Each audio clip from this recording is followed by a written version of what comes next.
तनी न मोहैलू खुना रोइलू छछन ताटे परान की जाता रू फगुआ के रंग के भिगाई का गहिलू जा थोड़ा सा मंच तक आ जाए प्लीज। आज तू भलही बिछड़ता रो काल्हुले रहलू गोरा में कैसे दूसरा केस नुरा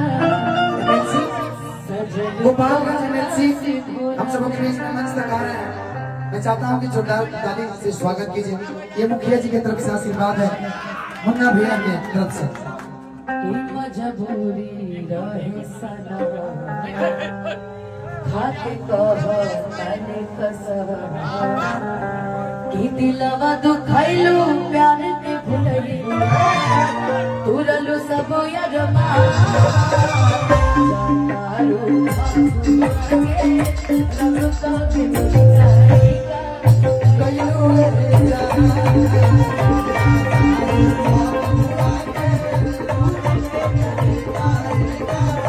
जा